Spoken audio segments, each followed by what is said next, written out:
Thank you very much again to all the co-sponsors for their participation in this. This event would not have been possible without them. So, and I also encourage everyone to support Nasser as well. They've been an incredible pillar of support personally for me over the last many years.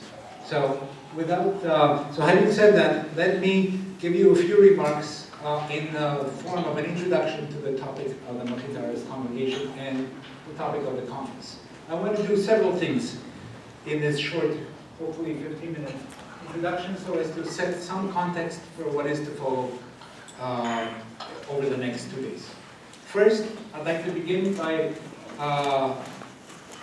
inviting our attention to the person to whose memory this conference is being held. Of course, the focus of the conference is to celebrate and study and understand and appreciate the importance of the 300th anniversary of the establishment of this remarkable order.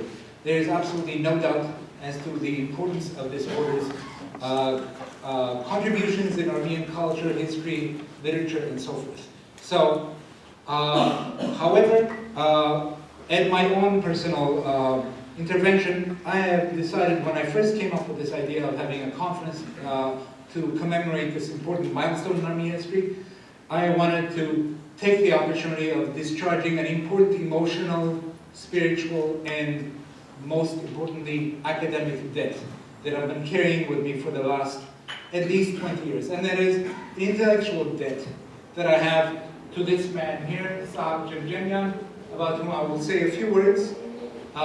He was born he's a Mkhit arist monk and scholar par excellence, who was born in Aleppo on 5 March 1939, passed away in Venice, much to my dismay, before I had the honor of meeting him in 1996. He received his theology degree at the Gregoriana University in Rome. He was the editor of the flagship journal of the congregation, Basmave, from 85 to 92, and elected the abbot of the order in 96, just before passing away. The reason why I'm mentioning him here is because Father Sahak Djemjemian is the author of numerous path-breaking works, which are important for me personally because they're the reason I fell in love with the history of Venice, with Venice itself. I had a crush on Venice. I lived in Venice as a graduate student, carrying out my dissertation research in 2001-2002. And during that 1-year stay there, I spent most of my time dipping into Father Sahak Djemjemian's many books, particularly the books on print culture, which is one of my favorite topics in the world. And the role of the Armenians in print culture, the role of the Church of Rome, the role of the Mkhit arists, and so on.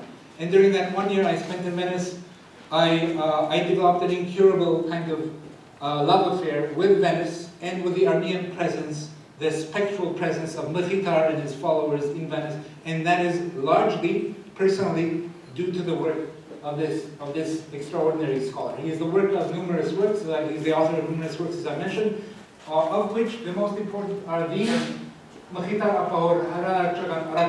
the publishing mission of Mkhit Abbot, a work that is unlikely to ever be surpassed. It's a work based on years and years of familiarity and intimacy with the archives of the congregation, and that lays out the importance of Mkhit as a publisher, as a printer, and so forth, as a publisher to be more precise.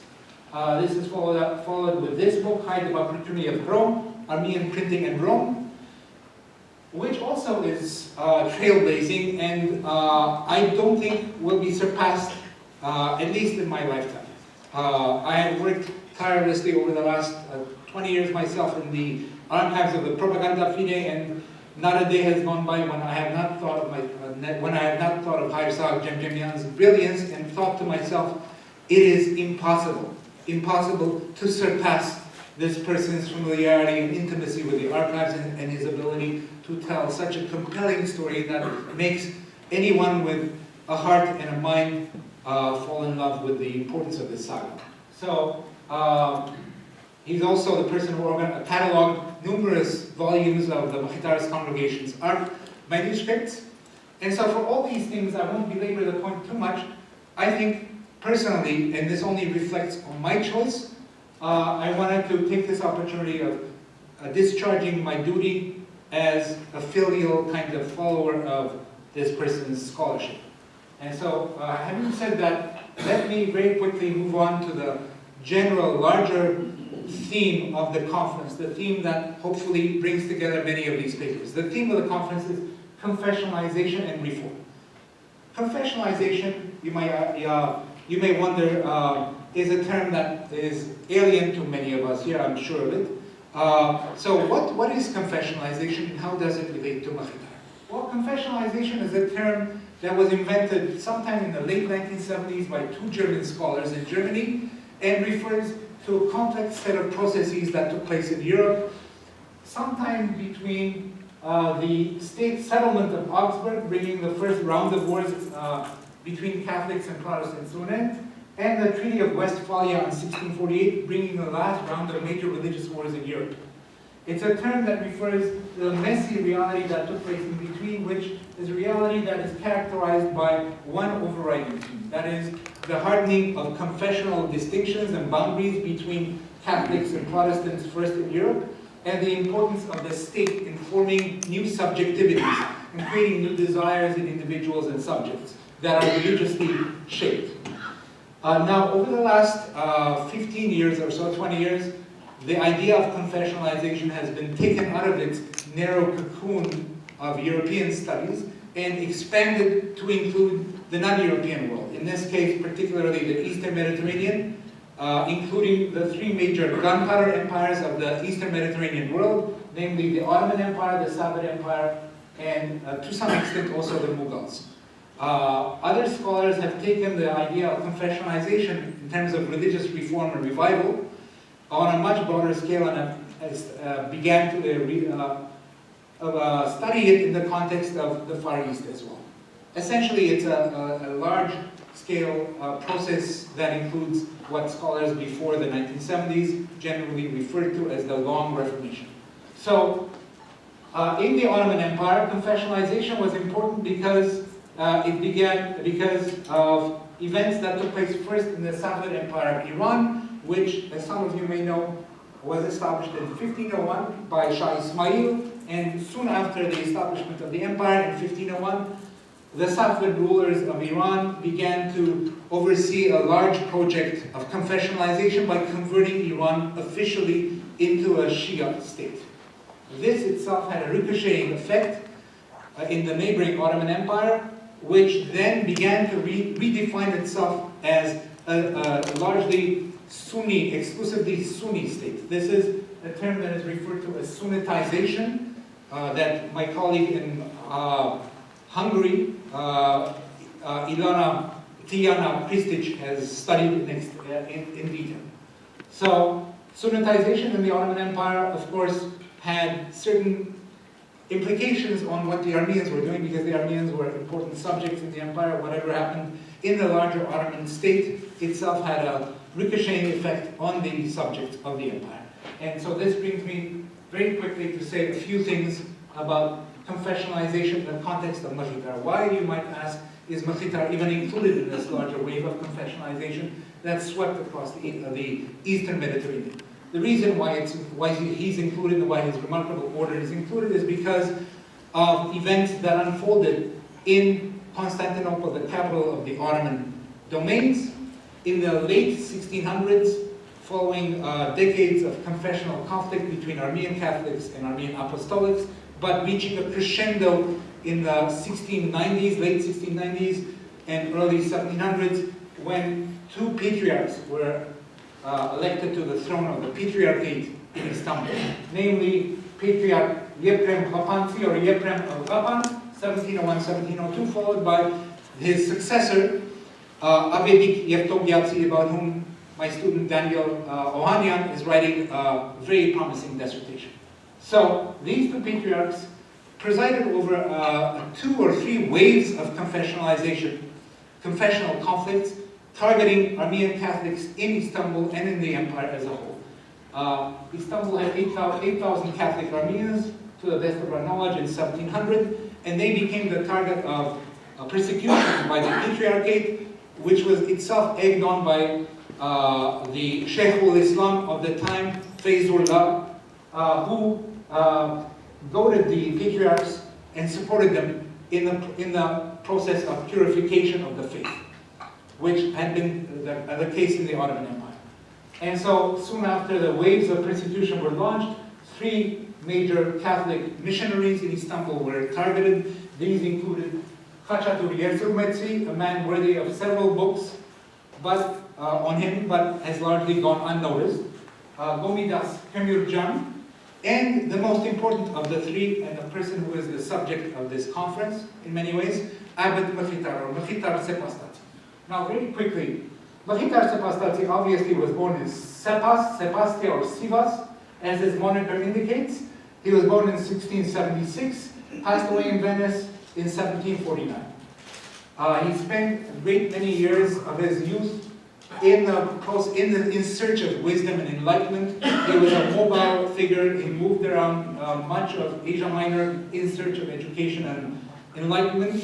After numerous attempts at seeking and finding enlightenment in the realm of the Armenian Church, somewhere on the road in Aleppo in 1695, he met someone who radically transformed his life. And that person was the Jesuit scholar Antoine Beauvoirlier, who discoursed with Mkhitar, most probably in Turkish, because Antoine Beauvoirlier was a specialist he spoke Turkish fluently, and he preached in China. And Mkhitar underwent a confession, expressed a confession to him, and officially came under the influence of Antoine Beauvoirlier and received letters of recommendation. And eventually, in 1696, he took on the name Mkhitar, which means consoler.